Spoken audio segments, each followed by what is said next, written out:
Boa tarde a todos. Prazer enorme ter vocês aqui conosco. Sejam todos muito bem-vindos. Tenho certeza para nós, né, que da FAUSP, hoje é um dia muito especial. Vai ser uma tarde muito prazerosa e a gente está muito honrado com a presença dos nossos convidados e do público também. Eu queria, em nome do projeto Barroco Cifrado, da FAPESP, agradecer pela vinda de vocês. Nós estamos com esse programa que chama Abiyala FAO, as Quintas Ameríndias, né, organizado por esse grupo de estudantes, de amigos. A gente tem se unido para inserir dentro das nossas disciplinas aqui na faculdade o tema das artes e da arquitetura indígena. Então, estamos trabalhando nesse sentido. O grupo chama Abiyala FAO, Opção Decolonial e artes ameríndias na história da arte e da arquitetura. Então, esse programa, esse ciclo de seminários, né, tem tido o apoio aqui da diretoria da FAO, do nosso departamento, das secretárias, com a ajuda do Vídeo FAO, que é muito importante, Rose, Luiz, Jorge, muito obrigada a vocês todos. A gente fez esse ciclo no primeiro semestre, tivemos como convidados o Daniel Munduruku, tivemos Els Lagru, tivemos também o Xadalu, que fez, junto com os alunos, uma exposição maravilhosa aqui no Salão Caramelo, e com Gustavo Ortega, que é um Guarani da Tecoá, ali próximo a São Miguel. Isso tudo está filmado. Teve mais o Márcio Amaral, também, do Instituto Mamirauá, do Amazonas. Então, a gente tem feito esse esforço. O espaço também é de todos vocês, para que proponham, façam sugestões, né? Nós, do Abiyala FAO, estamos abertos a isso, que a gente possa trazer justamente um pouco dessas culturas e coloque isso em pauta sempre, né? Que a gente não deixe esquecer. Então, esse é o objetivo dos nossos encontros também. Eu fico muito feliz. A Rita, hoje, aqui com a gente, vai falar um pouco, porque é dela, né, a honra também de ter organizado esse evento, ter pensado junto com o grupo, mas principalmente ela que teve né, essa maravilhosa ideia de trazer essas pessoas aqui. Hoje eu vou passar a Rita Barossi, nossa colega, aluna da graduação, 6º ano, né, breve arquiteta, aqui da Faculdade de Arquitetura. Então, obrigada a vocês e obrigada, Rita, por essa linda tarde que você planejou para a gente. Obrigada, querida. Maravilhosos são esses convidados que toparam vir hoje. E a gente poderia ficar falando a tarde inteira do quantas coisas maravilhosas eles já realizaram. Mas eu acho que eu vou ser breve, porque o trabalho fala por si, é muito bonito. E a vontade de trazer eles aqui veio de uma viagem que eu pude partilhar com o Kodato e com a Ângela, que a Maureen, por algum motivo de saúde, não pôde estar presente, mas foi quando o Lúcio voltou para a aldeia Meinaco para mostrar esse filme depois de 40 anos. E ele esticou a tela de cinema que ele trouxe na mochila, no Gol, no meio da aldeia, e mostrou esse filme. Foi muito emocionante. Então, daí que veio a vontade de trazer esses três, esse time muito especial.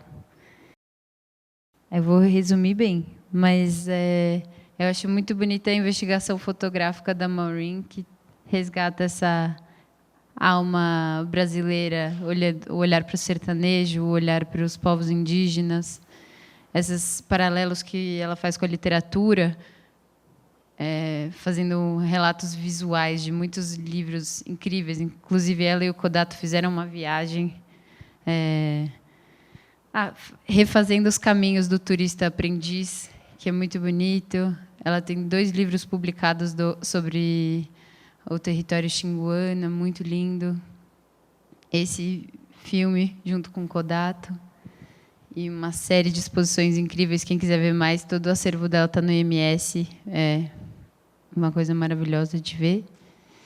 O Kodato tem participações de diretor de fotografia em diversos documentários, filmes. Ele dá aula na Escola de Cinema de Santo André, já deu aula na Academia Internacional de Cinema e na associação, na Fundação Joaquim Nabuco, em Recife. É um grande profissional. A Ângela, que é essa figurinha de cabelos prateados ali, tem um trabalho muito lindo de divulgação e circulação de literatura indígena. Inclusive, trouxe uns livros que ela pode mostrar depois. É produtora cultural, escritora, jornalista. Ela tem uma como é que chama? Um canal no site Outras Palavras, que ela publica mensalmente. É muito legal conferir. E coordena cursos na Casa Tombada, no Centro de Formação e Pesquisa do SESC. Então, acompanhe o trabalho dessas pessoas, que é incrível. Eu sei, quando me fala de Xingu Terra, desse filme, eu tenho uma certa, eu diria até uma enorme reticência de projetar esse filme. Porque me parece, esse filme foi feito em 1979, uma época enormemente diferente que hoje em dia. Então, hoje em dia, eu acho que a coisa... Orlando mencionou uma vez, me lembro a frase dele, que não é necessariamente benéfico mostrar o índio na condição embaixo da ponte, que realmente, de vez em quando, a mostra de uma tradição ainda viva é importante. Mas quando me dizem, Maureen faz filmes sobre índio, eu digo não. Filmes de índio, livros de filme, fotos de índio, eu acho que pertence a dois Cs enormes.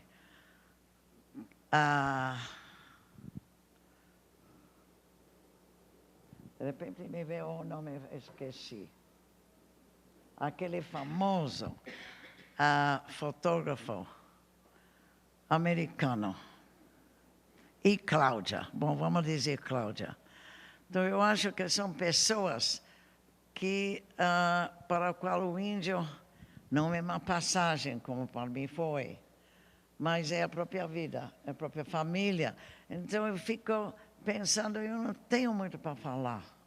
Sabe, você entende o que eu estou falando um pouco?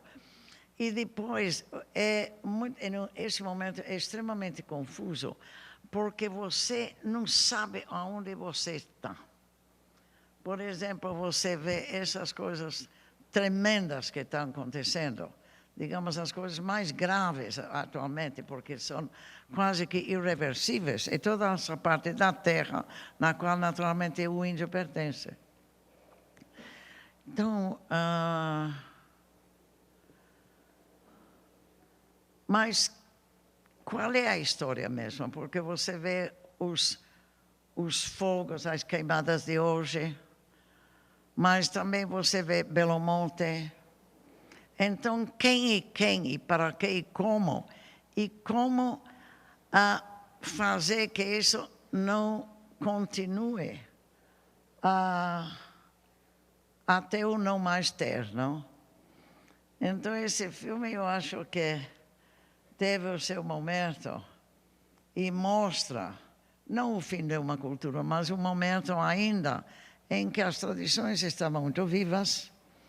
Quando eu escuto aquilo do Kodato Sá, eu achei que essa cópia, por exemplo, ficou muito como se fosse filmado hoje. Agora, é quase um filme, uma sinfonia de sons. Eu tinha um pouco de dificuldade de compreender o Orlando. Então, eu acho que fica um pouco prejudicado em que a linha mestre, a pessoa que explica, você não entende. Temos que trabalhar isso.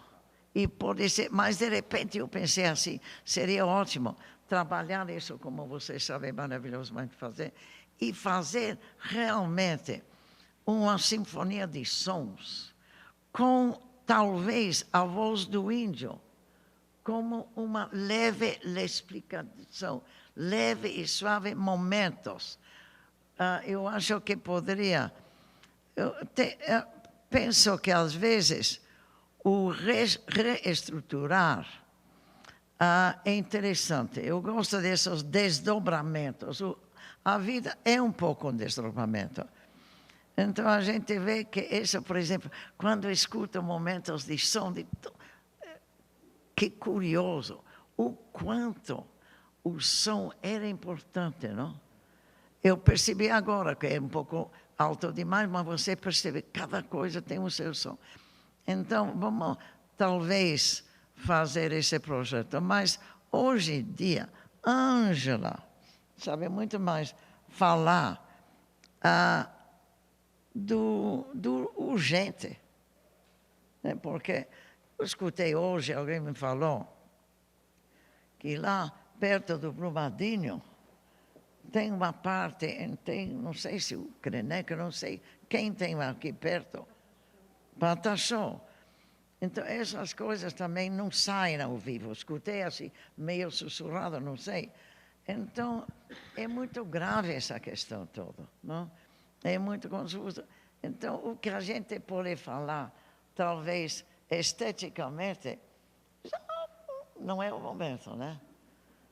Mas queria que você, que está muito mais perto, desse uma palavra, depois de ter visto, assim, uma hora em que as coisas eram, como sempre eram, mas vitalmente atuais para eles naquela época. Não?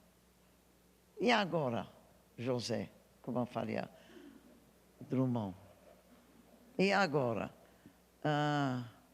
quer dizer,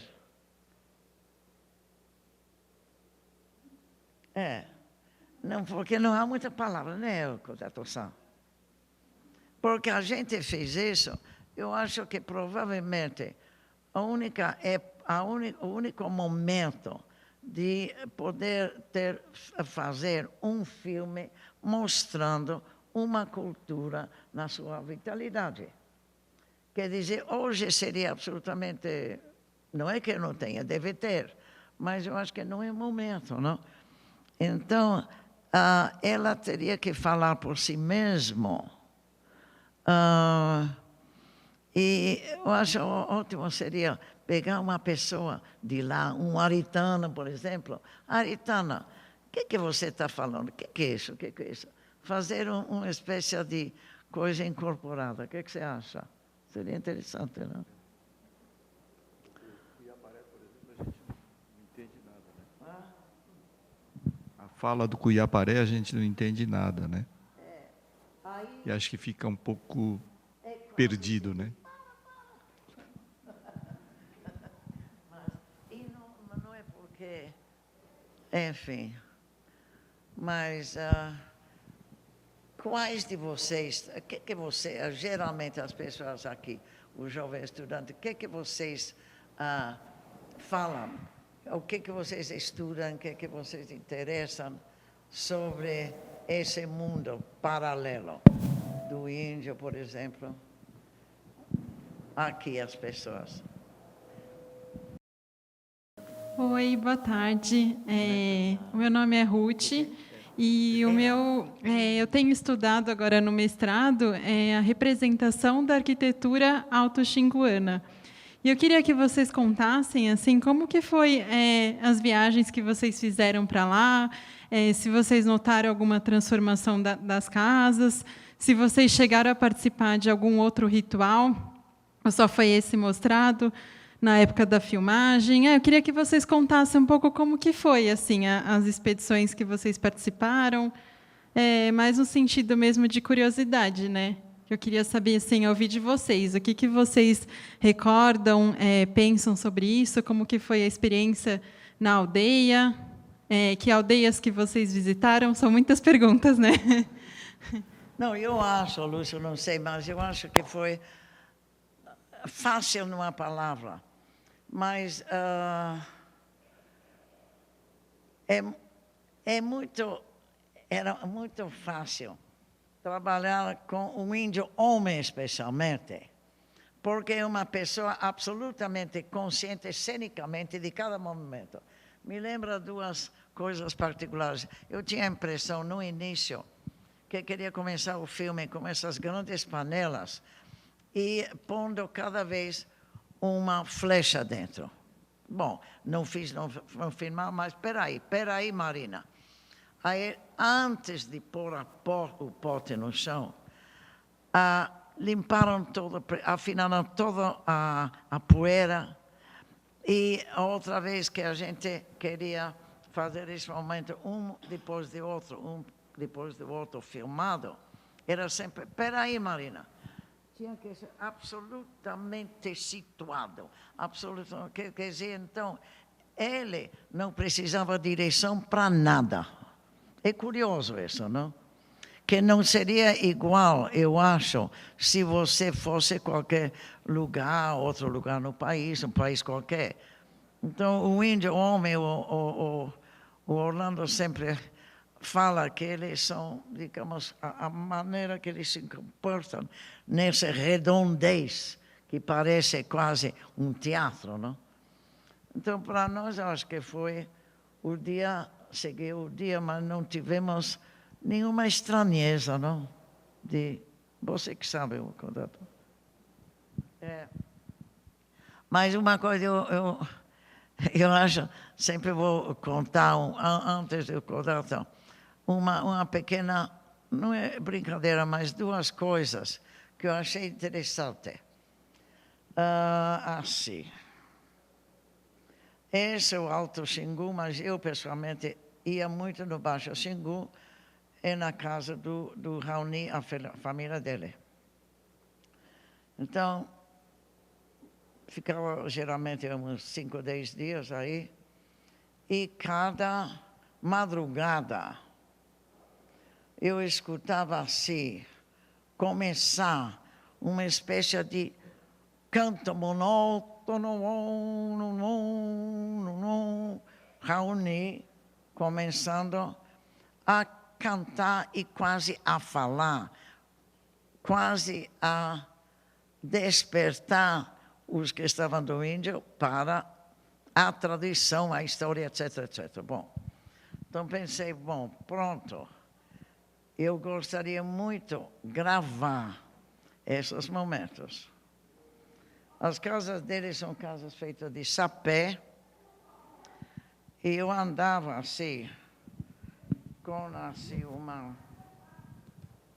um gravador desse tamanho, no máximo, obviamente não esse, mas desse tamanho. E aí pensei assim, antes de começar, à tarde, escondi esse pequeno gravador através do sapé, e feito assim, de repente, começa lá para 3 e 4, e era absolutamente silencioso, eu simplesmente toquei. Fiz um toque disparando esse pequeno gravador. Bom, depois de uns 30 minutos, eu escuto assim, Marina, fita acabou. Então, por que eu acho interessante? Qualquer barulho, por exemplo, eu estaria espantada com o som daqui, qualquer pequeno barulho. Assim, e outra coisa que mostra tem certo tipo de sensibilidade. Assim, eu fiz um filme com a Escola Paulista de Medicina. Nós, Lúcio, e eu, a equipe, estávamos em 1979. Em mais ou menos, eu acho que foi 2010, espera, meu neto, 1999, uma coisa assim, com o médico da Escola Paulista de Medicina, e a gente visitava as aldeias. Então, indo com o barco, visitando as aldeias, a coisa, mais uma vez, de uma gravação. A primeira vez que eu fui no Xingu, tinha um gravador deste tamanho, do Marcos Pereira, profissional. Chamava UER. Não era aquela famosa Nagra, mas era uma coisa muito boa. UER. Então, a primeira noite que fui numa aldeia que estava fazendo uma peixe coletivo, de repente, eu estava com isso. Marina, que é isso? Eu falei, UER. É UER. UER. Bom, UER. Isso era em 1971. A viagem com a Escola Paulista de Medicina foi nos finais dos 1990 e tanto. Chegamos em várias aldeias, e numa delas, ao longo do rio, chega lá com o barco, com os médicos, com Baruzzi, comigo e tal, com o Jacques, que levei o neto, e de repente tem uns velhos, da minha idade, dos anciãos, e de repente escuta, tchic, tchic, tchic, tchic,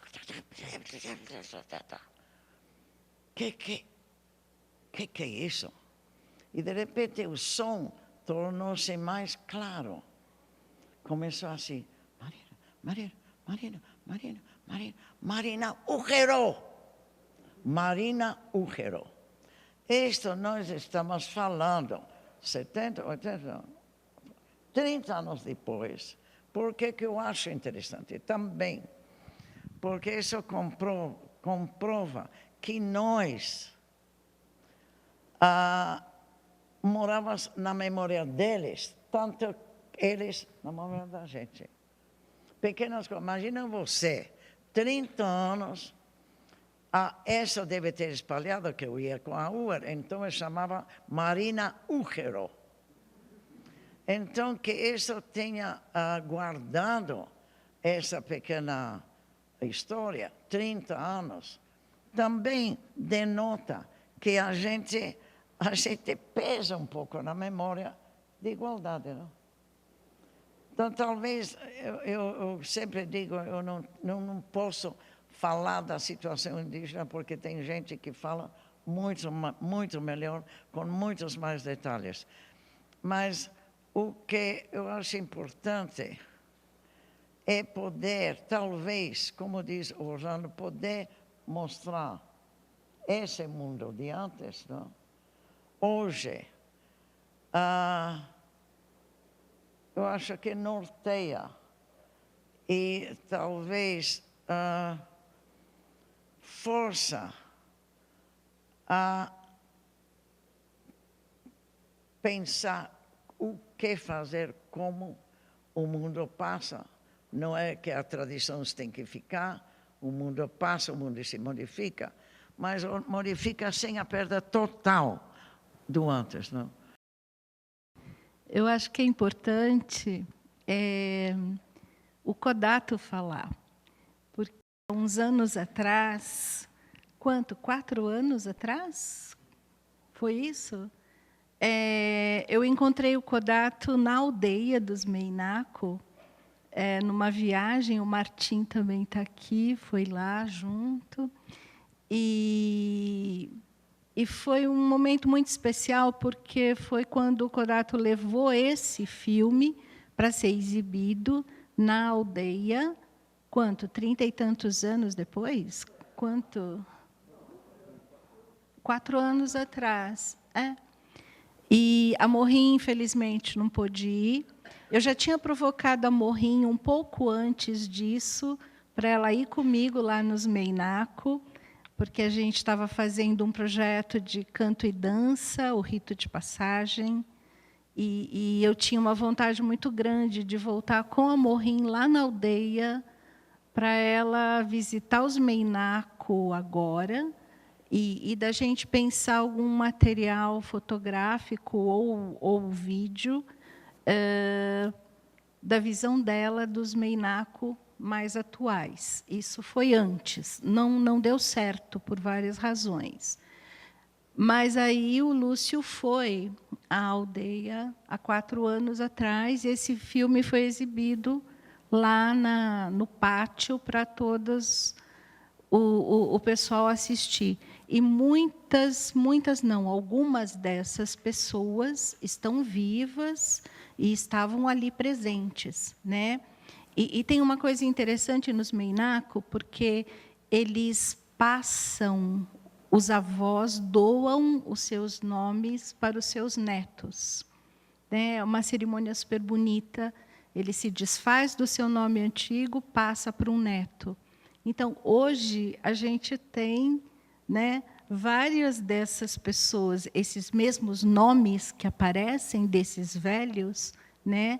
A Itaculalo é a mulher do Cutapiene hoje, que era Yamuim, e passou o nome Yamuim para o seu neto, né? Então, mesmo as pessoas que aparecem aqui, que já se foram, né, o nome deles, a presença deles continua ali na aldeia, nos jovens, né? E foi super bonito a exibição do filme, porque aí eu acho que o Lúcio pode falar um pouco. E depois eu tenho uma observação sobre esses 2 momentos, mas eu acho que o Lúcio, que viveu os 2 momentos, porque a gente estava lá numa cerimônia de furação de orelhas, era um outro ritual, e o Lúcio também fez imagens desse novo ritual da furação de orelha, e eu acho que ele pode falar um pouco desses 2 mundos separados aí por algumas décadas.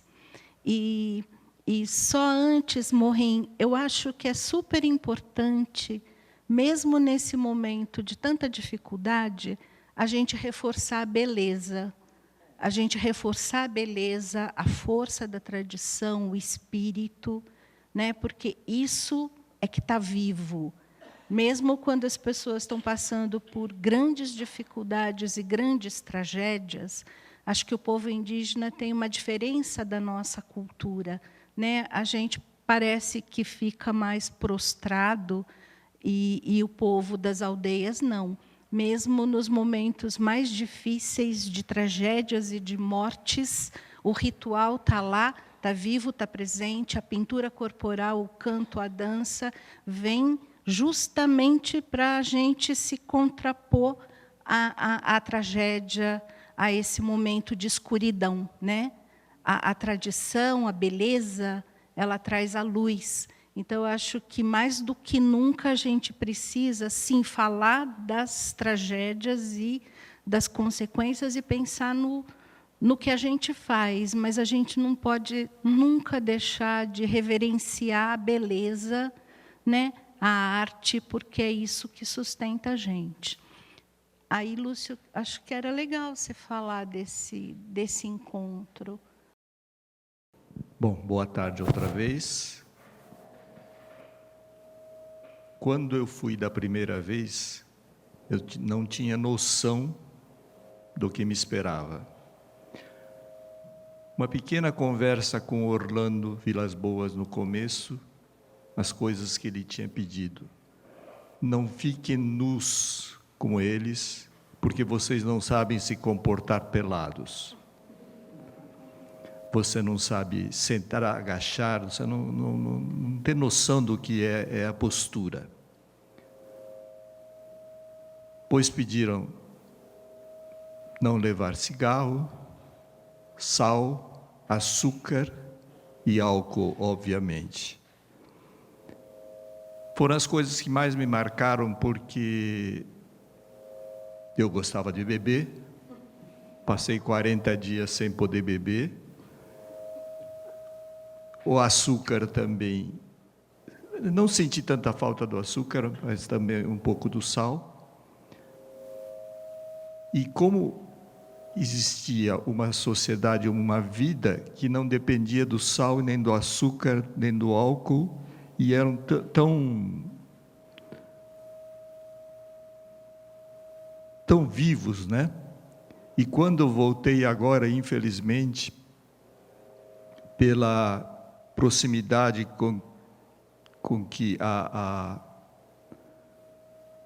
toda a sociedade branca chegou em torno do Parque Nacional do Xingu, um dos problemas maiores é a diabetes, porque é macarrão e arroz branco. Muito mais fácil do que ralar a mandioca, fazer a tapioca não, a beiju. Outro problema, homem nunca teve problema de próstata, os índios. Hoje, uma das maiores problemas são as doenças venéreas, inclusive a próstata, e a mulher também tem câncer no útero, coisa que não existia. Em compensação, as crianças aumentaram. Por quê? Porque a água do rio, obviamente, começa a ser poluída, e há uns 15 anos, os poços artesianos, né? Menos do que 15 anos. Uns 10 anos para cá, todas as aldeias têm um poço artesiano hoje, e a água, que era uma das maiores causas da mortalidade infantil, foi suprimida porque a água não tem mais esse problema. Então, a população infantil cresceu. As ocas, por exemplo, essa aldeia que eu fui dos Meinacos, já era num outro lugar, não exatamente onde nós fomos da primeira vez. Hoje existem mais 3 aldeias do Meinacos, né? E está surgindo a 4ª aldeia no mesmo local da primeira, que é por causa daquela moça, a mãe do menino, né? Aquela moça que lava o bebê. O marido dela era Cuiaparé é o pai dela. A filha dela, aquela moça que lava o bebê, voltou e quer reconstruir a aldeia no mesmo local do início. Então, esse tipo de ação, ao mesmo tempo que você fica preocupado, existe uma reação. Nós, durante o ano, quando nós ficamos na aldeia, era de uma família do Cuiaparé, aquele que fala o tempo todo, e que ficamos numa mesma oca, a família num canto, eu, a Maureen e o Sidney no outro canto. E a coisa mais bonita era à noite, dorme, acho que o pai embaixo, em cima, no segundo andar, a rede, a mãe, e depois os filhos. Eles tinham 4 filhos, e ficava prestando atenção de noite. O primeiro fala, é o mais novo, conta tudo o que aconteceu durante o dia, e escuta também o que os pais têm a falar, mas ele fala e capota e dorme. Daí o segundo mais velho, o segundo mais novo, digamos, começa a falar também, e até chegar no quarto, que é o último, que é a conversa, digamos, um pouco mais adulta, e por fim o casal continua falando.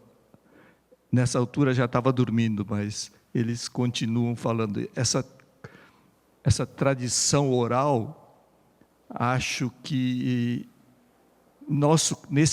nessa segunda viagem tinha muita gente dentro da oca.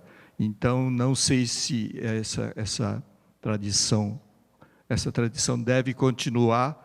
Infelizmente, a gente estava em muitas pessoas dessa vez, então acho que não houve tanta intimidade, mas a tradição oral continua, e eu acho que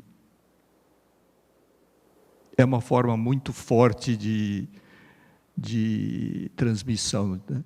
Tem uma escolinha, tem uma salinha, pena que estava meio abandonada, anos que se foram, porque existe um negócio chamado WhatsApp, e toda vez que eles vão à cidade, eles me mandam mensagem: eu estou aqui, vou comer uma pizza. Então, continua essa amizade que foi meio perdida durante esse período todo, e pelo contato a gente percebe que ainda dá para ter um pouco de esperança. Acho que foi a coisa mais... As ocas permanecem da mesma forma, dormindo em redes, tem água mais perto do que nos rios, mas eles continuam indo tomar o banho na lagoa, que o rio está um pouco mais suja. Mas tem gerador agora na aldeia, antigamente não tinha gerador, mas o gerador é por muito pouco tempo. E eu consegui... Tem uma enfermaria onde tinha uma geladeira, e agora eu consegui botar 3 placas de energia solar, então a geladeira não precisa ser desligado. A geladeira dá para funcionar e tem remédio que precisa ficar congelado. São pequenas ações que eu estou tentando.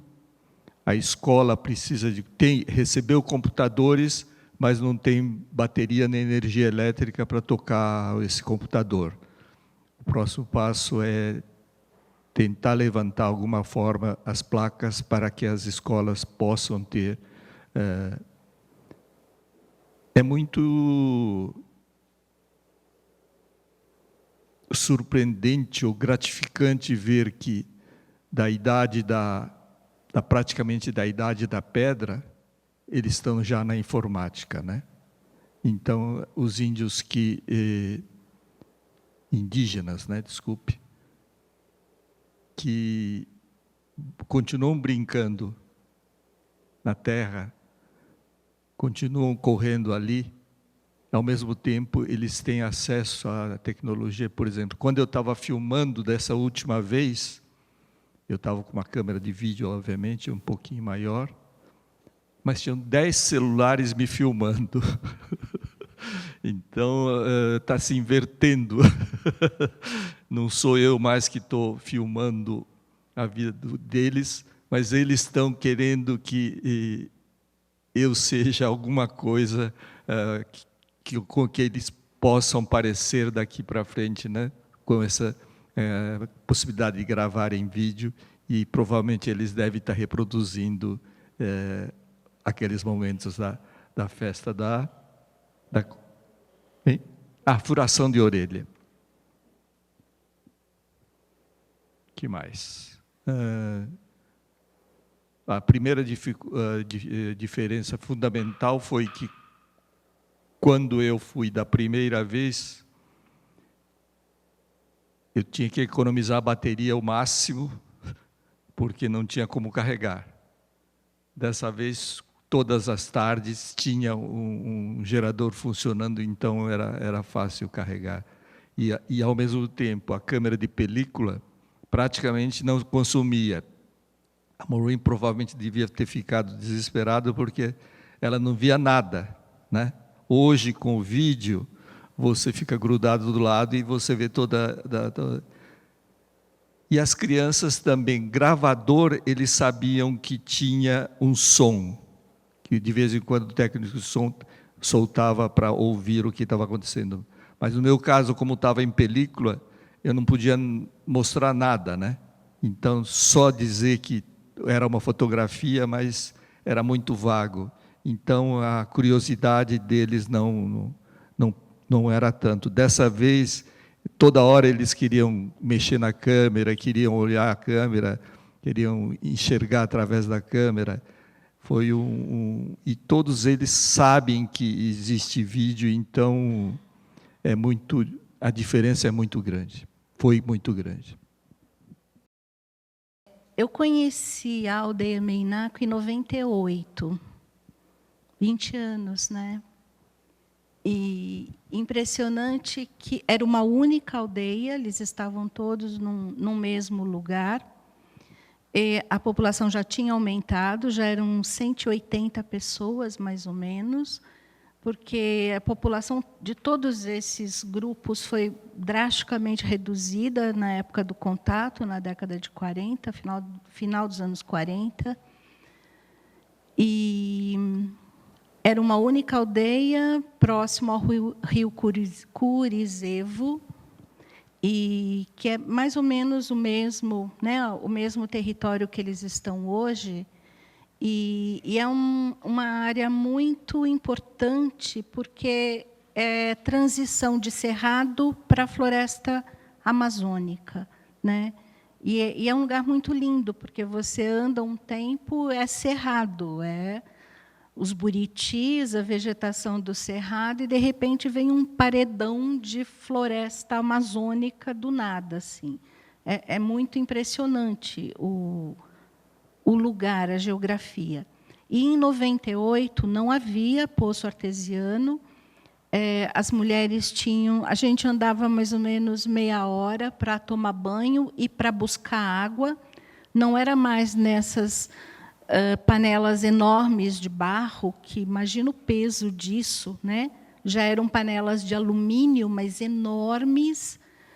Mas o resto é como se eu tivesse nesse mesmo momento, porque elas ainda andavam nuas o tempo todo. Às vezes, elas jogavam o vestido, porque tinha um fotógrafo, tinha uma outra pessoa não indígena junto. Então, às vezes, elas ficavam um pouco envergonhadas e jogavam o vestido assim só sobre o corpo, mas a maior parte do tempo elas estavam nuas, os homens o tempo todo. A água era transportada de longe nessas imensas panelas. Era só peixe e beiju, não tinha outros alimentos, e a vida muito, muito parecida com essa. Né? Nesses 20 anos, eu voltei para a aldeia várias vezes, em várias situações, por conta de um trabalho que a gente começou, trabalho mais na área cultural. Eles participaram várias vezes de um projeto que eu dirigia, que chamava Rito de Passagem. A gente trouxe, em 3 ocasiões diferentes, aqui para São Paulo, grupos indígenas para fazer seus rituais, e depois a gente foi para outros lugares do Brasil, e os Meinaco sempre estiveram juntos, são parceiros constantes do projeto. Então, a gente gravou música deles também para um CD que foi lançado em 2005, e fizemos um documentário, dá para ver pelo YouTube, chama Rito de Passagem Documentário. Tem trechos da aldeia e tem trechos dessas apresentações. E foi muito impressionante a rapidez das transformações. Assim, de um tempo para cá, acho que de 2004, 2005 para cá, a gente passava de carro, a gente consegue ir de carro até a beira do rio Curizevo, né, a partir de Gaúcha do Norte, que é o último município. Aí deixa o carro na beira do rio e aí é só descer o rio de barco, não tem outra maneira. Mas era floresta. Teve uma ocasião que a gente passou de carro e era uma floresta. Quando a gente voltou, aquele mesmo lugar, 15 dias atrás era uma floresta, 15 dias depois não era mais uma floresta. E é uma região assim que você não vê o horizonte, né? Tinham derrubado tudo, já estavam botando fogo, Então, as lavouras de soja, principalmente, avançam com uma velocidade estonteante e ocupam tudo, e detonam tudo, e o rio está absolutamente poluído, o Curizevo, eles nem entram mais no rio, peixe já não tem mais, o rio está baixando cada ano ele está baixando mais. A última notícia que a gente recebeu, que me assustou, é que até lá na aldeia Uiaipilco, o projeto do prefeito lá de Gaúcha do Norte é fazer a estrada chegando lá, porque daqui a alguns anos o rio não vai mais ser navegável. Então, a gente imaginar um povo que vivia nesse lugar de cerrado e floresta, vivendo do rio, né, do peixe do rio, da navegação no rio. Isso está nos mitos, isso está nas histórias, isso está nas músicas, isso está na vida, está no corpo deles, né? E em uma década muda tudo, tudo, né? E além dessa poluição, um pouco depois que a gente foi para lá nessa viagem, eu voltei por conta do livro. A gente fez esse livro. Lá eu vou falar um pouquinho. Eles tinham tido a perda total da roça de mandioca, porque não choveu, né? As secas são muito duras agora, não choveu, e eles perderam toda a roça de mandioca. Então, os amigos se cotizaram para comprar polvilho na cidade, para que eles continuassem comendo beiju, e que não é a mesma coisa. Polvilho não é igual à massa que eles fazem o beiju. E as queimadas agora, né, estão prejudicando a fumaça dessas queimadas, e os ventos, né? Lá no Meinaco, eles já estão sofrendo, mas o Iualapiti teve várias casas descobertas, porque nunca aconteceu isso antes. A floresta, a mata, sempre protegeu aquele território dos ventos. E agora não tem mais mata, né? Então, o vento chega de uma maneira muito violenta, por causa também dessas... Eu não entendo disso, mas eu sei que o calor tem uma série de circunstâncias que propiciam a formação desses, tipo tornados, né? Tipo furacões. Como não existe mais barreira nenhuma para segurar, o que está acontecendo? Tufões que não aconteciam, estão acontecendo bastante. No próprio Paraná, levanta telhado de posto de gasolina, essas coisas todas.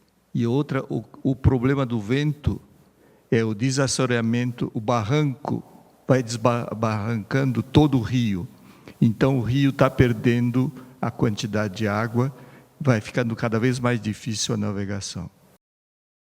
Esse é o panorama físico em volta. Mas, assim, o que mais me preocupa é a invasão da religião, né? Das seitas neopentecostais, que já são uma praga. Desculpa se alguém daqui for, né? Não quero desrespeitar ninguém, mas dentro de um território indígena é uma coisa totalmente destrutiva. E a gente já tinha várias aldeias em vários lugares do Brasil em situação trágica por conta dessas influências dessas seitas. E o Xingu ainda estava muito protegido. Para mim, assim, não ia acontecer, e está acontecendo, né? Nessa festa mesmo, o filho mais velho do cacique, que é vereador hoje, se converteu, e ele e a família, e ele destoava completamente, porque estávamos numa cerimônia, todo mundo pintado, paramentado, as pessoas lindas, maravilhosas, e ele estava com a sua calça social, a sua camisa e o sapato dentro da aldeia. E é uma pessoa que, se vocês forem ver esses vídeos do rito de passagem, ele está lindo, maravilhoso, pintado, tocando a flauta, fazendo a cerimônia há alguns anos atrás, né? E hoje ele fala absurdos. Monaim foi expulso, né, da aldeia. Monaim aparece lindo, assim, um jovem lindo, maravilhoso aqui nas imagens. Ele era o pajé da aldeia, e o pajé agora é o demônio, né? Traz a desgraça, é o demônio. Então, isso é uma preocupação enorme, porque não é a mudança da paisagem, é a mudança interna, né? Interior mesmo, dessas pessoas começarem a se afastar da sua cultura, da sua tradição, e ficam perdidas, porque são milhares de anos de formação dessa cultura, né? Tá no corpo, tá no DNA, tá na memória ancestral, e de repente isso se perde, é confrontado. Então, eu acho que essa é uma grande preocupação lá, inclusive nos Meinaco, essa questão da religião. E começa a ter todas essas divisões, porque é um pensamento muito individualista, né? O povo indígena é o coletivo, é uma outra maneira de estar no mundo, e o que essas religiões trazem é um pensamento individualista, consumista, né? Que almeja o acúmulo mesmo, que é completamente o contrário da proposta dos povos tradicionais. E é isso. Essa é a minha impressão. Mas, assim, foi bonito o filme passando, e tinha uns comentários muito interessantes. A hora que tem um rapaz pintando o cabelo, é o Cuiaparé que está pintando, né, o cabelo de um rapaz jovem, e faz aquela franja de urucum, e aí faz um outro, faz um desenho, né, no cabelo, assim, um grafismo. Eu não sei se vocês lembram dos comentários, eram muito engraçados, porque isso não está mais na moda, né? Isso é coisa antiga, esse desenho na cabeça é coisa antiga. Então, para eles também tem essa questão de que cada tempo tem uma maneira diferente, até na pintura corporal, né? E aqueles algodões que amarravam as pernas, os braços, era algodão natural tingido, ou era branco ou era vermelho. E hoje eles usam linha Cleia, né? E de todas as cores. E cada ano tem uma moda. É muito engraçado. O ano que a gente foi, eles pediram linha Cleia verde-limão. E foi dificílimo achar linha Cleia verde-limão, né? Aqui em São Paulo, difícil. Eu, por exemplo, não achei. Acho que o Paulo conseguiu comprar um pouco de linha Cleia verde-limão. Quando a gente chegou lá, a gente viu, porque era a moda, assim. Então, os jovens todos de linha Cleia verde-limão. Aí, esse ano já não foi verde-limão. Eu acho que eles estavam pedindo laranja. Então, tem essa coisa também dessa atualização estética, né, que é interessante. A função da linha é a mesma, o ritual é o mesmo, mas tem uma como é que fala? Faz o upgrade, e a cada ano a festa tá diferente. Eu não sou especialista, mas assim, os adornos que eles fazem continuam exatamente os mesmos, né? Como é que chama o canape, né? tem vários nomes os adornos.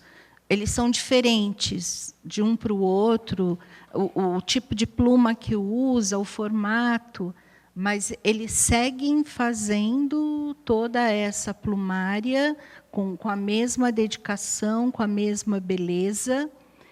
As miçangas entraram há bastante tempo, né? Elas estão incorporadas totalmente, tanto que você vê um colar assim, é o Xingu, né? As miçangas que vêm da Europa, chinesa, eles não gostam. Virou símbolo do Xingu, né?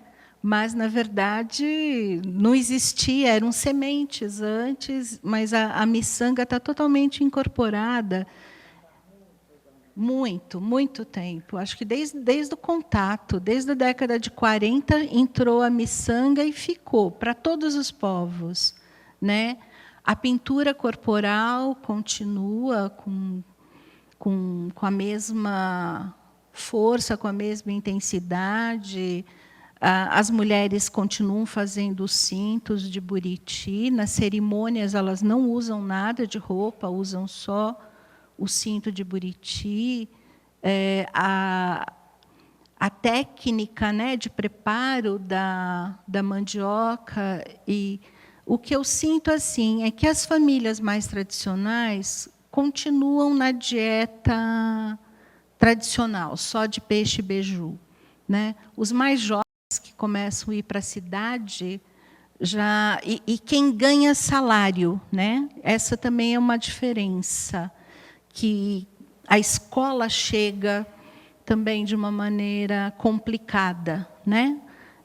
Na minha opinião, ela traz mais malefícios do que benefícios por enquanto. Enquanto ela não for realmente uma escola diferenciada, né, com respeito total àquela cultura, ela leva um monte de informação atravessada, que não tem muito sentido, e leva merenda escolar. Aí, hoje em dia, melhorou um pouquinho, já existe a pessoa responsável na aldeia, que cuida da merenda, mas com base na tradição. Só que esses salários que entram, uma coisa que eu observei é que ele tira algumas pessoas que são artistas incríveis. Camalurré, por exemplo, que fazia bancos de madeira absurdos de lindos. O Camalurré é um artista excepcional. Deixou de fazer os bancos de madeira, porque agora ele é o merendeiro da escola. Ele ganha lá um salário e meio, não sei quanto, e ele tem a responsabilidade de fazer a merenda da escola.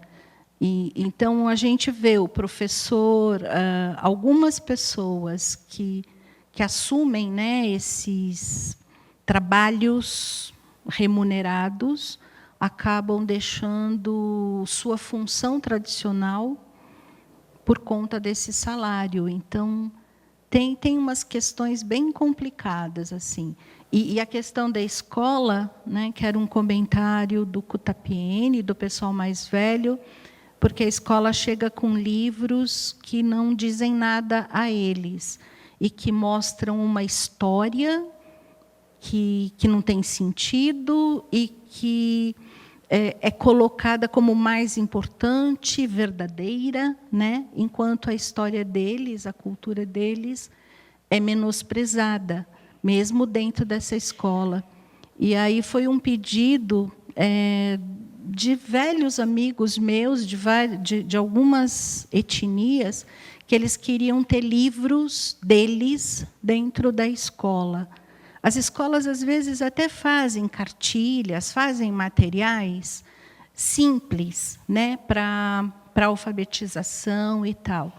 Mas eles falavam, não, mas o livro que chega de fora é livro, sabe? Tem o objeto, né? São povos que valorizam muito a estética. E aí a gente resolveu fazer livros com as aldeias, que são livros, né? E bonitos, mas dentro é a cultura deles, né? São as histórias tradicionais em português, porque os livros que chegam são em português, e eles queriam ter livro com a história deles em português para contrapor, né, o que vinha de fora. Com a diferença que os nossos são mais bonitos do que os livros que chegam na escola. Eles fizeram esse desenho de uma pintura corporal, que eu sou fã, eu acho maravilhoso. E aí eles desenharam cada uma das histórias, eles fizeram os desenhos das histórias, que são maravilhosos. Os jovens fizeram esses desenhos. Os velhos contaram as histórias, os professores ajudaram a traduzir para o português, e os jovens fizeram os desenhos. As crianças também. Então, a gente tem uma coleção dos desenhos das crianças. Isso está num site. A nossa instituição chama ICORE, ICOREM. icore.com.br. Vocês entram, que vai ter a atualização. Acho que algumas das pessoas que aparecem nesse filme novinhos vão estar contando histórias, agora que eles já são anciãos, e na língua, as histórias contadas na língua, e tem fotografias e tem os desenhos, que são lindos. Eu não vou tanto quanto eu gostaria de ir. Eu gostaria de ir muito mais. A última vez que eu fui foi em 2017, faz 2 anos. Né? Foi quando a gente finalizou o livro. O pessoal veio para cá para a gente terminar a tradução, ficar em casa uns 15 dias. O Lúcio foi lá. E aí, depois disso, não, porque para fazer um trabalho desse, a gente depende de patrocínio. Não tem como fazer se não tiver patrocínio, porque são várias viagens e tem um custo muito alto, né? E está mais difícil a questão dos patrocínios, está bem difícil. Esse a gente fez com o Rumos Itaú. A gente entrou no edital, conseguimos passar no edital e fizemos o livro. Os 2 primeiros foi com Chavante e Carajá, e foi com o edital da Petrobras. Mas agora, como tem poucos editais, a concorrência está muito grande, está difícil conseguir recurso para dar continuidade ao trabalho. Mas o direito autoral é da comunidade, e o livro ficou uma boa parte da tiragem para a escola, para eles distribuírem da maneira que eles achassem melhor, lá no Xingu. E tem uma parte que é comercializada com o direito para a comunidade. Então, a primeira escola que eu conheci, inclusive no documentário da gente, tem umas cenas que as crianças estão cantando num espaço coberto, era a antiga escola.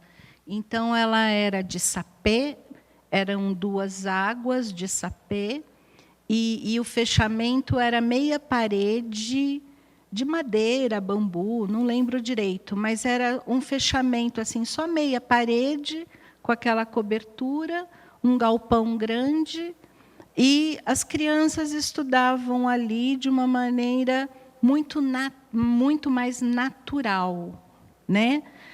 Tinha umas cadeiras, algumas coisas. Os professores não tinham muita ideia do que eles estavam fazendo, mal eram alfabetizados. Era uma situação, se você analisar como escola, as pessoas podiam falar, nossa, mas isso não é uma escola. Só que ainda estava bom, sabe assim?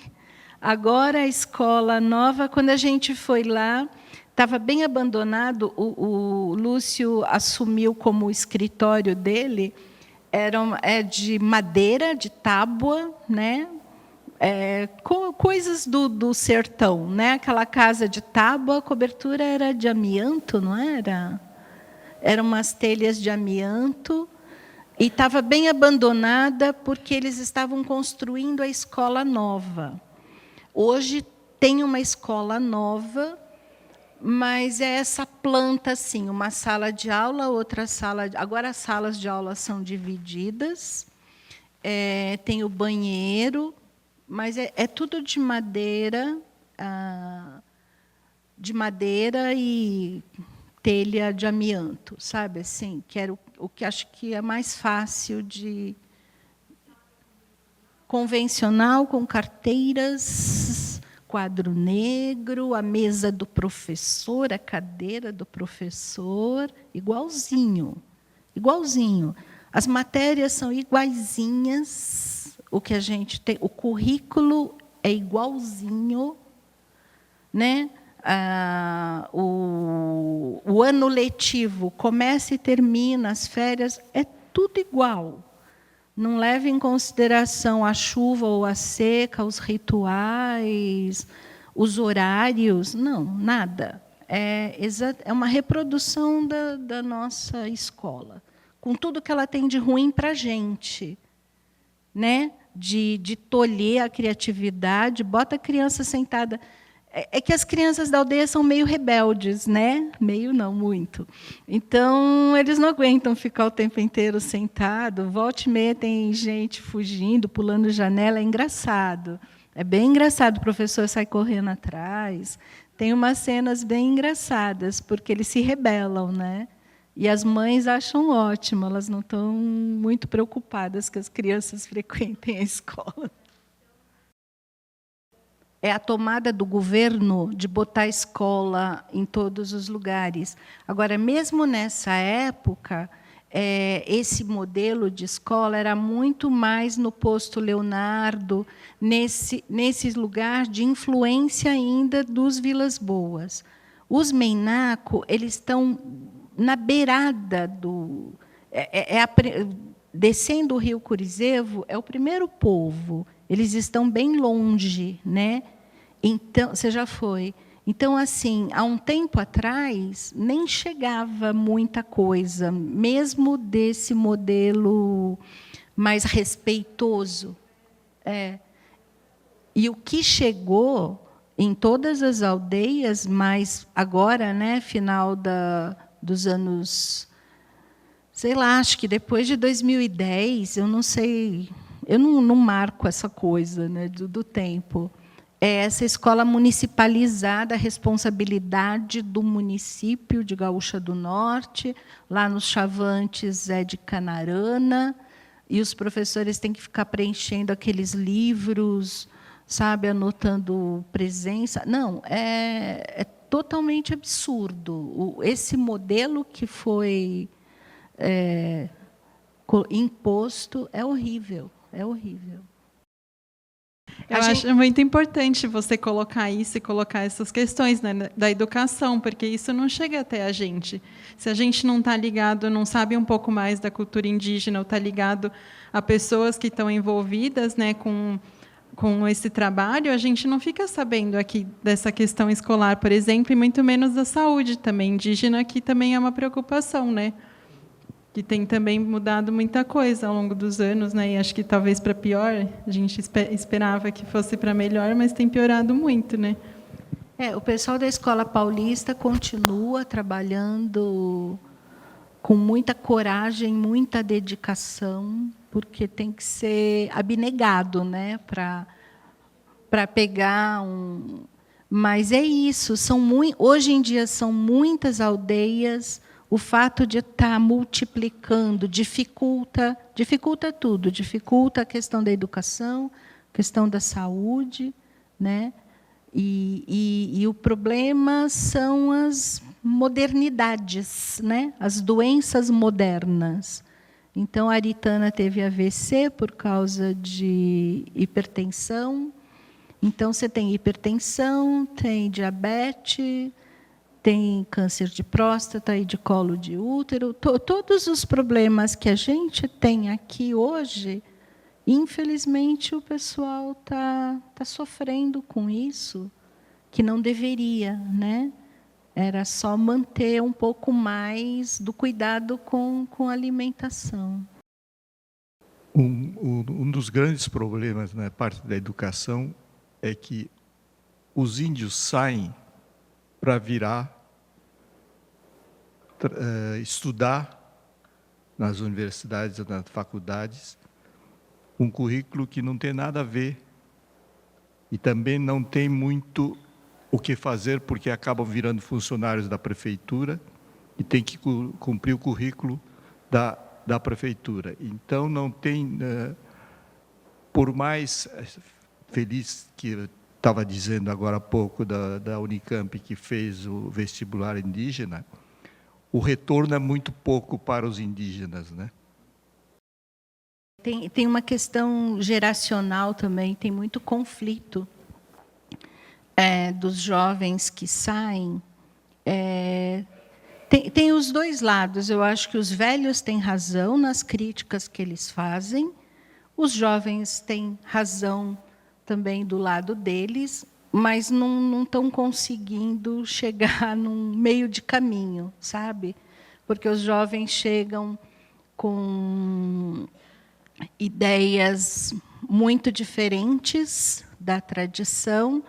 Para os velhos é importante manter a tradição e eles acabam perdendo espaço, né? Eles acabam perdendo esse lugar dessa transmissão oral, de noite sentar e conversar, né? O pessoal hoje leva informação no celular, mesmo que não tenha energia, não tenha o computador, ou então no computador, e ficam assistindo vídeo, ficam fazendo coisas e já não sentam mais junto com os velhos para escutar as histórias, né? Traduzir esse livro foi uma dificuldade. A gente trabalhou com professores que aparentemente deveriam dominar o português e a língua meinaco. E volta e meia eles esbarravam em expressões, em termos que os velhos usavam e que eles não sabiam o que era, né? Tem uma defasagem, inclusive, na linguagem, né? no uso da língua. Os jovens usam muito mais gíria, acabam incorporando palavras de português no discurso. E foi um trabalho árduo, porque, você não sabe, então volta lá, vai perguntar para os velhos, né? Então, era um trabalho de ficar rebobinando a vida. Só como exemplo,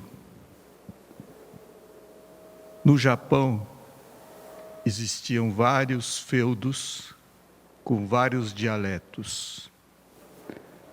Quando chegou a televisão, tinha que ser uma língua única e praticamente acabaram os dialetos. E hoje, os jovens fazem questão de falar a língua da terra nativa. E nos xinguanos a mesma coisa, né? Porque tudo é novela. Então, eles falam como a novela. E os homens falam como se fosse jogo de futebol, né? Então, é muito estranho e muito preocupante essa parte da língua. Que a língua, acho que é uma das coisas que... Enquanto tivermos comida e língua em diferentes regiões do Brasil, a gente estaríamos salvos, mas daqui a pouco acho que não vamos ter mais isso, né? Essa questão das histórias, né? Só para complementar, a gente gravou umas 30 e tantas histórias e os jovens, algumas histórias eles não conheciam mesmo. Tem os mitos mais famosos, né? Que aí todo mundo conhece, não conhece detalhes, mas o roteiro básico eles conhecem. Mas a gente se deparou com várias histórias que nem era só jovenzinho, não. O pessoal, sei lá, de 30, 40 anos já não conhecia. porque os velhos não contam com frequência, né? Foi importante, assim, foi um super trabalho importante de acontecer, mas foi só numa aldeia, infelizmente, né? Quando eles dividem, tem esses problemas políticos, e por mais que eu quisesse juntar o povo de mais de uma aldeia, a gente não conseguiu. Não, é só sobre essa questão da linguagem, é que desde pequeno eu fui muitas vezes ao sul da Bahia, e lá é do lado de uma reserva Pataxó. E recentemente eles estão tendo esse trabalho que, como é uma região, uma aldeia Pataxó perto de lugar turístico, de cidades maiores e tal. É isso, não tem mais religião é só congregação cristã e tal. Recentemente, um dos grandes problemas que eles estavam tendo é justamente reaprender a língua Pataxó e, com isso, reaprender os rituais e reaprender tudo, porque pouquíssimas pessoas lembravam como é que é. Então, é só para... Sobre, por exemplo, a gente sabe que o rio Xingu está correndo riscos, que pode realmente morrer, como você falou, não só as pessoas, mas é um genocídio humano também, porque a vida das pessoas ali está ligada ao rio, estão ligadas ao rio. De que maneira eles né, de um lado oposto a isso tudo que a gente viu, alguma resistência dos povos, uma circulação, vamos dizer, dos povos xinguanos nesse aspecto, desses vários povos que estão aí no Rio? Existe alguma... Você falou da Escola Paulista, de projetos, qual a circulação, vamos dizer assim, desses povos que estão espalhados no Rio Xingu, se existe alguma reação a esse processo tão violento? Então, esses rios que estão no sul do parque, né? São vários rios, Curuzevo, Culuene, Tuatuari, são vários rios que vão paralelos e que vão formar o Xingu lá na frente, né? Eles não são rios tão grandes, mas belos rios ainda, e mesmo antes da entrada no Xingu, esses rios passam por esses outros municípios, e há muitas pequenas hidrelétricas. Tem uma sigla para aquelas pequenas hidrelétricas, que eu não vou... O HC, não sei, o CH... Tem uma sigla que denomina essas pequenas hidrelétricas. Elas não chegam para a gente como informação, porque não é Belo Monte, né? São pequenininhas, são para servir mesmo às fazendas ou a esses municípios. São pequenas hidrelétricas, que, na verdade, têm o mesmo impacto que uma grande hidrelétrica, porque ela barra o rio, ela interrompe a circulação dessa fauna toda, ela interfere, sim, né, nesse ecossistema. Então, quando os rios entram no Xingu, eles já passaram por barramentos, né? Lá nessa aldeia, essa pessoa que eu falei, o Monaim, que saiu dali, eles escolheram um outro lugar para abrir a aldeia deles, que tinha a ver com a memória deles de circulação no território. Aí eles foram escolher o lugar e abriram a nova aldeia. Abrir uma nova aldeia dá um trabalho enorme, porque tem que construir a casa, tem que abrir a roça, tem que ter comida, né? E foi um tempão até consolidar essa aldeia. Aí que eles realmente mudaram e foram vivendo, sei lá, o cotidiano nesse lugar. Aí eles se deram conta que o rio que passa ali não tinha peixe, porque logo para cima tem um barramento desses. Então, hoje, esse pessoal dessa família do Monaim tem que andar 28 quilômetros para conseguir pescar. Então, hoje, eles dependem das motos, eles usam as motos para se deslocar, porque é uma distância enorme para você conseguir pescar o peixe de todo dia, né? Então, esse efeito ele é ali, e quando o Xingu é formado, finalmente, como o grande rio Xingu, ele já leva essas cicatrizes, né, que já vêm dos seus afluentes. E quando chega lá em Belo Monte, então, acaba, né? Assim, é o absurdo dos absurdos, a construção dessa hidrelétrica, né? As pessoas brigaram, não sei se vocês lembram, no final da década de 80, teve o primeiro grande encontro de Altamira, que os Caiapó promoveram, né? Os Caiapó lideraram, porque eles seriam profundamente afetados pelas hidrelétricas que estavam previstas naquela época, nos anos 80, para o rio Xingu. Eram várias hidrelétricas, né? A que aconteceria ali se chamava, na época, Cararaú, era a hidrelétrica de Cararaú. Aí os Caiapó lideraram uma grande mobilização, foi lindo, foi incrível. Foram mais de 600 pessoas indígenas de diversas etnias lá para Altamira, se reunindo junto com a população da cidade e tentando mostrar que era uma coisa ruim, né? Não significava progresso, não significaria desenvolvimento, que aquelas hidrelétricas levariam doença, levariam desequilíbrio, levariam morte. E dessa grande reunião, não sei, vocês são muito jovens, mas tem uma cena de uma mulher Caiapó que pegou um facão e botou na cara do representante da Eletronorte, que estava na mesa.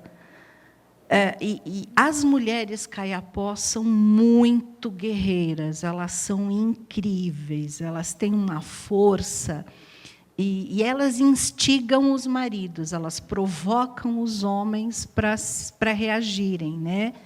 E eu estava lá, eu trabalhei para essa reunião acontecer.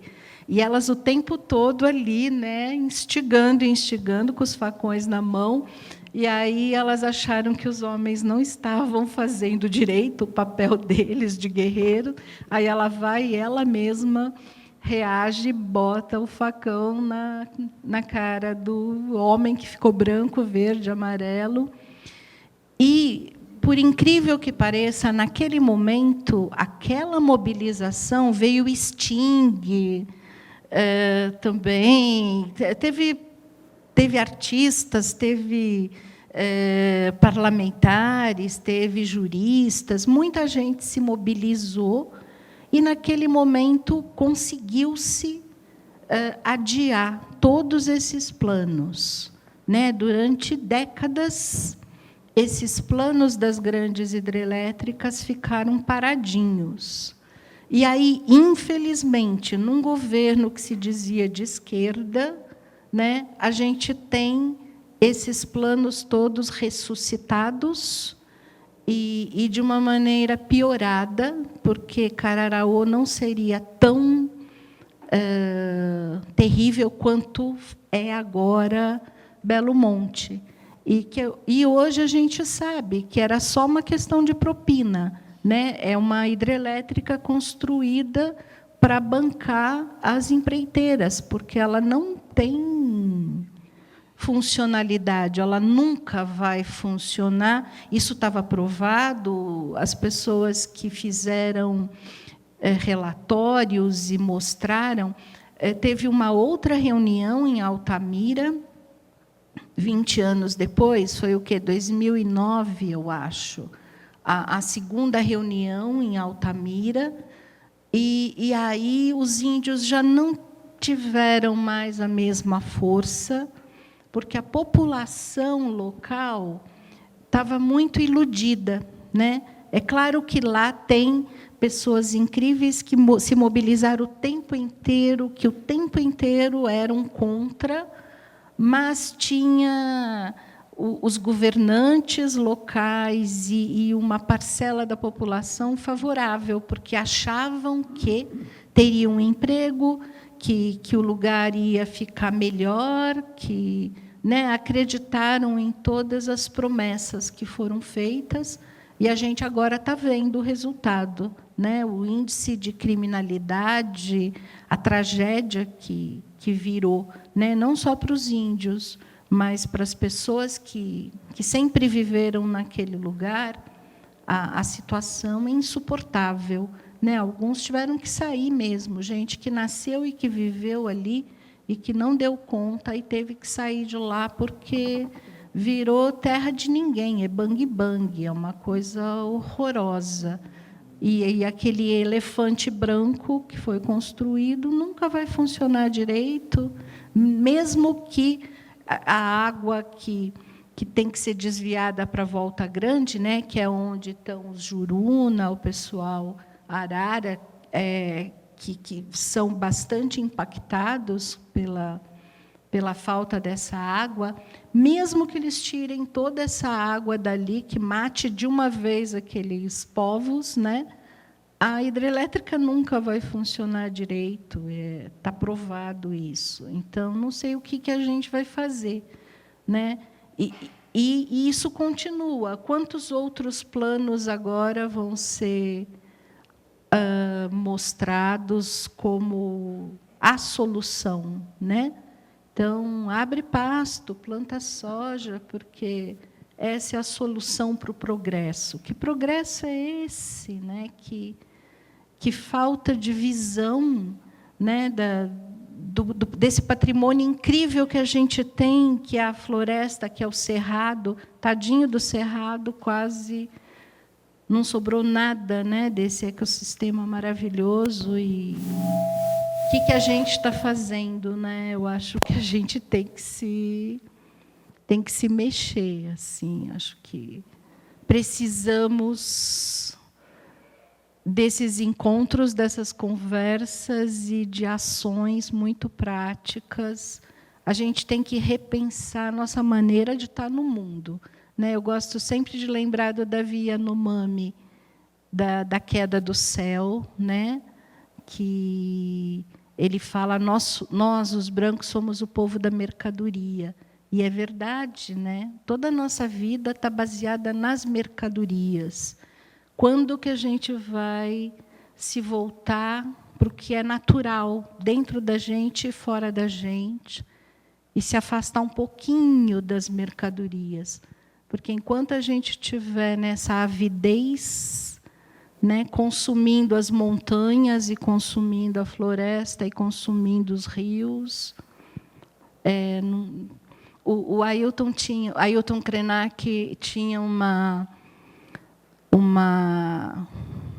ele falava de uma imagem que eu acho incrível. Ele falava assim, que os brancos eram como um grupo de pessoas numa canoa de madeira no meio do mar, no meio do nada, não tem terra em volta.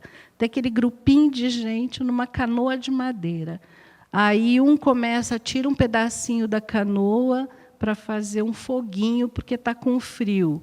Aí o outro não tem banheiro, ele falava, começa a cagar na canoa, porque não, né?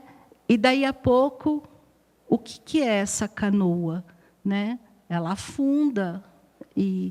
Então eu acho que é uma imagem muito forte. Nós somos um povinho no meio de uma canoa, né? Nosso planeta Terra está aí no cosmos solto, nesse multiverso incrível, e a gente está fazendo isso, a gente está tirando o que não podia tirar, né? Então, eu acho que a gente que vive na cidade, que está aqui numa universidade, acho que o nosso papel é de questionar a maneira como a gente está vivendo, os nossos propósitos e o que a gente está fazendo com o lugar onde a gente vive, né? Porque o povo indígena depende desse lugar mesmo, né? Para eles, se não tiver mais aquele rio e aquela floresta, eles não existem, né? Só que eles ainda têm um consolo que a gente não tem. Todos eles sabem para onde eles vão depois que eles morrerem. E eles sabem que o espírito deles vai continuar forte. Então, deixar de viver aqui não é tão dramático quanto é para nós, né? A gente não sabe o que acontece, então eu acho que a gente tem que se preocupar mais do que eles. Di fatto la situazione che todo mundo sta descrevendo è molto preoccupante e assustadora e naturalmente precisa un incontro come esse deve ser una maniera também para começar un poco a pensare, a riflettere sobre questa questione. E eu queria aproveitar a oportunidade, porém, para voltar um pouco sobre o filme, sobre o filme que foi realizado. E, como historiador também, destacar a importância histórica desse filme, cioè a maneira como o filme criou um olhar sobre os povos indígenas, che foi una novidade naquele momento, eu acho. É uma opinião, mas certamente se a gente pensa o que era o tipo a maneira como se olhava para os povos indígenas na década de 60, 70, esse filme foi um filme muito importante por isso. Então eu queria um pouco destacar essa questão da visibilidade. No fundo também o que vocês estão dizendo é que esse filme deu aos povos indígenas uma visibilidade, uma capacidade de comunicar com o conjunto da sociedade brasileira daquele momento, que talvez nesse momento, sem esse filme, eles não teriam. Então, eu acho que foi algo extraordinário nesse momento, pela qualidade das imagens também, pela qualidade do roteiro, pela capacidade, digamos assim, de entender a situação, e também, talvez, pela presença do Orlando Villaboas. Por isso, me impressionou bastante o que a Maureen disse, não é? Que ela faria hoje um filme, se eu entendi bem, em que a voz de quem explica a civilização indígena ou a cultura indígena como dizer, ao público desapareça para dar vazão só à voz dos indígenas, aos sons, etc, etc. Então, eu gostaria que você talvez retomasse um pouco mais essa questão. E queria destacar a importância da questão da visualidade, da maneira como foi realizado o filme, como de fato hoje talvez o que nos deixa esse filme é se é possível pensar a dar visualidade. Vocês fizeram isso por certos aspectos. 4 anos atrás, vocês foram novamente nesse lugar, contaram as reações que o mesmo povo indígena teve em relação às imagens de 40 anos atrás, a questão da passagem da tradição, das alterações da tradição, etc. Mas será que não seria importante, eu acho, pensar como dar visibilidade a essa mudança, essa questão da transformação, como documentar e como novamente se dirigir a um conjunto da sociedade brasileira para dar visibilidade a essas questões que são muito importantes. Todo mundo fala, mas o filme foi um filme muito impactante desse ponto de vista, inclusive não por última coisa, por causa da sua extrema qualidade estética, a qualidade da montagem, a qualidade da construção do filme, não é? Então, eu queria, se vocês quisessem comentar um pouco essa questão. Eu também queria, talvez, novamente, passar a palavra para o público. A Maureen falou que vocês pensaram ao ver esse filme. Ela queria uma reação do público em relação ao filme, assim como ele foi visto, que vocês pensaram vendo isso. Vocês hoje vendo isso, não como estudiosos ou estudantes de arquitetura, mas como pessoas, que vocês ouviram ou sentiram em relação a esse filme. Nesses anos todos, aconteceu uma coisa que o politicamente correto matou muita coisa em termos de criação de arte. Esse filme, por exemplo, eu não posso exibir, porque não tenho, na época, eu não assinei nenhum papel com os índios todos. Hoje as crianças não têm mais também, mas eu não tenho direito de uso de imagem desse filme. Eu não posso veicular, não posso colocar no YouTube, porque não tenho direito de uso de imagem. E existem ONGs que trabalham em prol de alguma coisa. Existem ONGs que lutam por um direito unilateral sem enxergar muita coisa. Então, está difícil. É curioso porque agora é o momento grande da documentação, do documentário. Você vê em muitos lugares, não? Eu acho que às vezes mais do que livros ainda, as pessoas já têm talvez menos paciência na leitura, mas um momento em que o documentário é extraordinário, não? Então,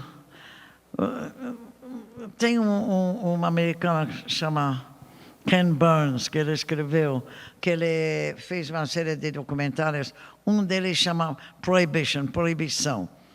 Então, eu revi o outro dia, então eu acho muito interessante, porque de repente você pensa, nossa, nós estamos numa época, mas você vê que o mundo é realmente um negócio de pêndulo. Porque nos Estados Unidos, em 1920, quando entrou esse negócio de mais do que puritanismo, o negócio de proibir, por exemplo, o Ku Klux Klan, que a gente conhece eles no sul dos Estados Unidos, com fogo e tudo, não, eles eram as pessoas, tinham que ser branco, protestante e lá nativa. Então, eu acho muito interessante isso de pegar a nossa, digamos, momento e ver que foi muitos outros, vais e vens. E como você falou o negócio da religião, a religião é uma coisa inacreditável, não? Porque não mais é uma coisa de, não digo bondade, mas uma experiência de unir, é uma experiência de proibir. Tudo é a proibição. É uma coisa de louco, não? Então, isso para eles é muito destrutivo, porque não tem absolutamente nenhuma força de... É um momento... O correto, que você falou, o correto não é o correto, às vezes é cheio de ódio, não? Isso que é curioso, não? O correto é raiva, é ódio, não? Então é muito difícil. Mas, como eu repito, não sei por que repito, mas eu acho tão difícil de tomar partido. Belo Monte, por exemplo, né? Belo Monte, e uns e outros, os partidos, parece que já é uma coisa geral de destruir pensando que para o bem, não? Mas, como eu digo, tem uns, eu sempre estou querendo criar um pequeno site apontando os documentários maravilhosos que estão acontecendo no mundo inteiro, muito nos Estados Unidos, muito no BBC e tal. Porque te dá um alerta de dizer, não, mas não é único, não é um momento, não, Brasil agora. Não, é uma coisa que vai e vem. Vai e vem, e vai e vem. Não? Então,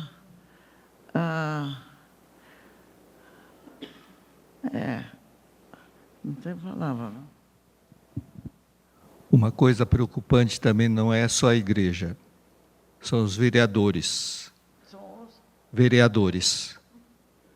Todos eles vão pedir voto prometendo coisas. Isso é uma coisa escabrosa, né? Porque é por mixaria e depois não cumpre nada, né? Bom, meu nome é Eliane, só queria comentar um pouco do que você perguntou para a plateia, né, do que o Luciano estava nos perguntando, né, do que a gente sentiu vendo o filme, né. Bom, eu fiquei muito encantada com as cores, achei o trabalho, né, de fotografia muito bonito, né, a cor do urucum, achei muito precioso mostrar esse processo, né, dos trabalhos com as plantas, né, a cultura material e também esses sons, né, então achei muito prazeroso e ouvir os sons da natureza, né, dos trabalhos e, enfim, acho um filme lindo e parabéns, assim, obrigada por esse trabalho, né? Mas você falou bem a importância de mostrar si, mesmo que é sado, não? Mostrar si. Então acho que é verdade esse negócio, não? Não fugir. E o outro C, no início me foi era Cláudia e Curtis. Curtis e Cláudia. Curtis é uma pessoa muito interessante de ver. Nos anos 1915, por aqui. Agora é covardia ir fazendo fotos e filmes. Lá era foto assim, negócio desse tamanho, sozinho, caminhando. Ele fez assim, uma espécie foi em muitíssimos das etnias do índio norte-americano e as pessoas às vezes criticam, dizem, não, porque ele embelezou, ele. Bom, mas todos os grandes pintores da Renascença também fizeram isso. Mas vendo isso, é uma grande força para os índios que estão em reservations, não? De ter isso atrás. Por isso eu te digo, os dois Cs é o negócio de Curtis e Cláudia, não? Aí é uma diferença, eu acho extraordinário uma pessoa que tem um tamanho de criatividade e o tamanho de saber conseguir. Eu acho que a terra, essas terras do Yanomami, é muito por causa dele e as pessoas ao redor. Então, são pessoas que têm como ponto central da vida. Da vida vai provavelmente atrás da vida dela, da questão da guerra, a Segunda Guerra. Então, já, por isso que uma pessoa muito interessante, eu sei quem viu essa exposição dela no Instituto Moreira Salles. Alguém viu? Essa é muito interessante, porque agora foi para o Rio e agora vai para Paris. Um momento estupendo para ir, porque isso vai levantar muita polêmica, muita porque é absolutamente extraordinária. Né? Então, o valor da imagem é uma dos interessantes. O valor da imagem, a imagem é uma forma muito importante de mediação, evidentemente, entre as culturas tradicionais e a cultura contemporanea, a cultura moderna. Eu me pergunto isso também, se por exemplo, certo, a situação que vocês descreveram é uma situação absolutamente dramática, urgente e como premente, mas me pergunto se isso não é parte de um processo ainda maior, cioè o desaparecimento das culturas tradicionais, não só no Xingu ou na América Latina, mas praticamente em todos os setores da cultura global, que vai absorvendo e destruindo culturas tradicionais, e se isso não é um problema justamente que pode ser de alguma maneira pensado através da imagem, não é? Como fazer essa ponte, essa mediação através do que é a preservação da cultura tradicional e a cultura contemporânea. Mas eu acho que a gente tem que ter cuidado, por exemplo, porque, no fundo, cada geração tem o seu pioneirismo, digamos. Eu acho que todo século teve aquelas coisas horrendas, destrutivas e tal. Então, vocês têm... Nossa descoberta era muito mais fácil. Por exemplo, quando a gente ia, Cláudia, eu, outros daquela geração, como fotojornalismo, bom, a gente ia em dificuldades que era a nossa facilidade, porque a gente voltou e todo mundo interessadíssimo do que era. Bom, agora, você volta, a pessoa já viu. Mas não é que não tem lugares. Vocês têm, a pesquisa, é esse o desafio. Como traduzir a força deste momento de vocês, não? Porque, sim, não tem a tradição, mas eu creio que dizer que é mais complicado ainda, não? Hoje, mas cada um sabe. E para mim é complicado porque não são dessa geração. Mas antes, a gente ia de ônibus assim 50, 60 horas, e fazia a viagem, o processo da viagem, entende? Agora sim, você vê, mas 10 mil pessoas fizeram a mesma coisa e já fizeram milhares de fotos. Mas não é que não tenha coisas para dizer. Tem tanto quanto, mas tem que achar como e como, não? Porque senão fica muito cruel quando dizer, porque agora está ruim, não tem nada. Não, o negócio é essa riqueza de como costurar as coisas, não hoje. São costuras.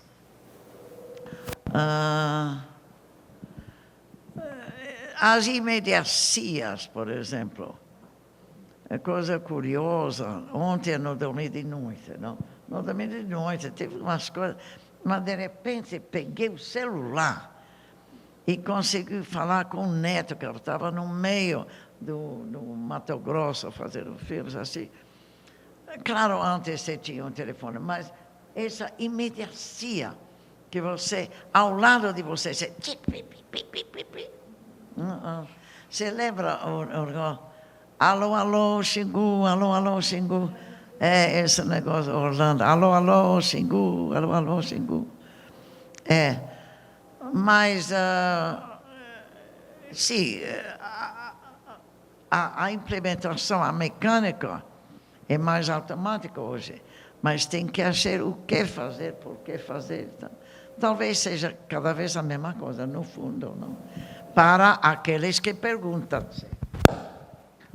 Essa última viagem que eu fiz ao Xingu, a Maureen queria. Né? Lembra? Lembro. Mas a Maureen ficou com medo, ela não conseguia respirar, dormir à noite, e ficou com muito medo de ir até o Xingu e morrer. Então, ao mesmo tempo em que tem toda uma tecnologia de um celular, de aviões fretados, existe o medo da Maureen, né? No fundo é tudo a mesma coisa, não? É todo o mesmo drama, toda a mesma ânsia de compreender um pouco o que não se compreende. Porque, no fundo, as coisas mais essenciais, não há resposta, a gente não sabe.